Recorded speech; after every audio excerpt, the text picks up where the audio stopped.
আমি এখন নেদারল্যান্ডসের কোয়েকেনহফ শহরে আছি। কোয়েকেনহফের টিউলিপ গার্ডেনে এসেছি। সো দেখতেই পাচ্ছেন আমার পিছনে অনেক টিউলিপ ফুল এবং it's a huge place to be honest. So আজকে নেদারল্যান্ডসে অনেক স্পেশাল একটা ডে। আজকে হচ্ছে ফুল নেদারল্যান্ডসে ফ্লাওয়ার প্যারেড নামের একটা সেলিব্রেশন করা হচ্ছে। সো এই সেলিব্রেশনটার অনেক ইন্টারেস্টিং এবং অনেক লার্নফুল একটা হিস্ট্রি আছে। আজকের এই ভিডিওতে আমরা এই পুরো টিউলিপ গার্ডেনটা ঘুরে দেখব এবং এই ফ্লাওয়ার প্যারেডের হিস্ট্রি সম্পর্কে জানব এবং এই হিস্ট্রি থেকে আমরা কি শিখতে পারি সেই সম্পর্কে জানব। Ever since the day that you went away,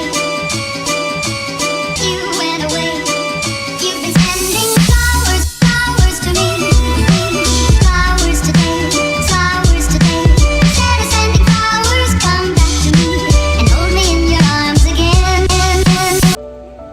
flower প্যারেডের সেলিব্রেশনটা ফার্স্ট শুরু হয় হচ্ছে 1947 সালে, দ্বিতীয় বিশ্বযুদ্ধের ঠিক 3 বছর পরে।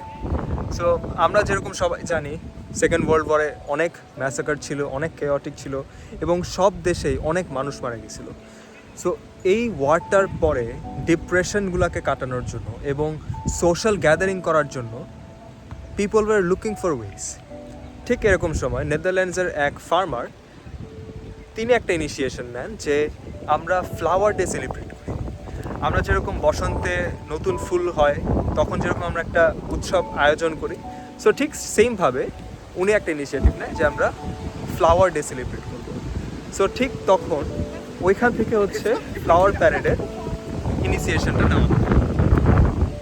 ইনিশিয়ালি এই ইনিশিয়েশনটা যে খুব বড় ছিল ব্যাপারটা তা না, কিন্তু এই ফ্লাওয়ার প্যারেডটা খুবই ওয়াইল্ড ফায়ারের মতো ছড়িয়ে পড়ে ফুল ইউরোপে এবং ঠিক 5 বছর পরে এই ফ্লাওয়ার প্যারেডের পার্টিসিপেন্টস হয় 5 লাখ মানুষ এবং 1947 থেকে 2024 আজকে পর্যন্ত সব জায়গায়, নেদারল্যান্ডসের সব জায়গায় প্রতি বছর এপ্রিল মাসে এই ফ্লাওয়ার প্যারেডটার আয়োজন করা হয়। সো আজকে হচ্ছে সেই ফ্লাওয়ার প্যারেড এবং এই ফ্লাওয়ার প্যারেডের উপর ভিত্তি করেই কোয়েকেনহফ শহরে একটা টিউলিপ গার্ডেন এস্টাবলিশ করা হয় এবং এই টিউলিপ গার্ডেনটার মধ্যে আপনি যত ধরনের টিউলিপ ফুল আছে সব পাবেন, আপনি যত ধরনের ডিফারেন্ট টাইপের ফুল আছে আপনি সব কিছু পাবেন।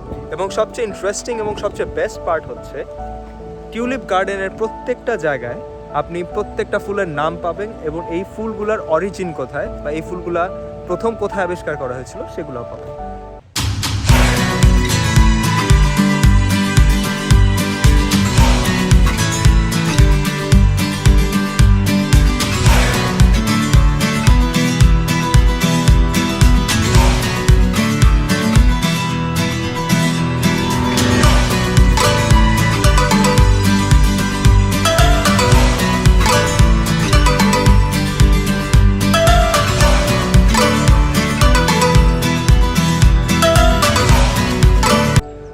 ভিডিওর শুরুতে যেরকমটা বলেছিলাম যে এই ফ্লাওয়ার প্যারেডের হিস্ট্রি থেকে আমাদের ছোট একটা জিনিস শেখার আছে। দেখেন, ওয়ার্ল্ড ওয়ার 2 এর পরে যে ডিপ্রেশনটা ছিল সবার মধ্যে, যে পভার্টি ছিল, এরকম এক সিচুয়েশনে সেলিব্রেশন বা হ্যাপিনেস জিনিসটা কিন্তু পাওয়া খুবই কষ্টকর ছিল। সো এই ফ্লাওয়ার প্যারেডের মতো খুবই ছোট্ট একটা বিষয়ে যে একটা হ্যাপিনেস মানুষ খুঁজে পেয়েছে, এই জিনিসটা হচ্ছে আমাদের আজকের রিয়ালিটিতে মিসিং। আজকে আমাদের কাছে হয়তো অনেক কিছু আছে, আমরা টেকনোলজিক্যালি অনেক অ্যাডভান্সড, বাট হ্যাপিনেস জিনিসটা এখন অনেক রেয়ার। সো আমাদের এখন এই ছোট হিস্ট্রিটা থেকে একটা জিনিস শেখা উচিত, সেটা হচ্ছে ছোট ছোট বিষয়গুলোতে হ্যাপিনেস খুঁজে নেওয়া। আপনার যদি মনে আকাঙ্ক্ষা অনেক বেশি থাকে এবং আপনি যদি অনেক কিছু পেতে চান, তাহলে somewhere in between you will get lost, আপনি হারিয়ে যাবেন। সো এই ফ্লাওয়ার প্যারেডটা আজকে আমি যখন দেখলাম এবং যখন দেখলাম যে এই ফ্লাওয়ার প্যারেডটাকে মানুষ কত গ্র্যান্ড, কত ম্যাসিভভাবে সেলিব্রেট করে, এখান থেকে আমি অ্যাকচুয়ালি একটা রিয়েলাইজেশন পেলাম যে লাইফে আসলে হ্যাপিনেস খোঁজাটা খুব বেশি যে ডিফিকাল্ট তা না, বাট আপনার প্রায়োরিটিসগুলা, আপনার ওয়ান্টস এবং নিডসগুলা, এইগুলাকে আপনার নিজের কন্ট্রোল করতে হবে। তাহলে খুবই ছোট, খুবই ক্ষুদ্র জিনিসগুলায় আপনি হ্যাপিনেস খুঁজে পাবেন।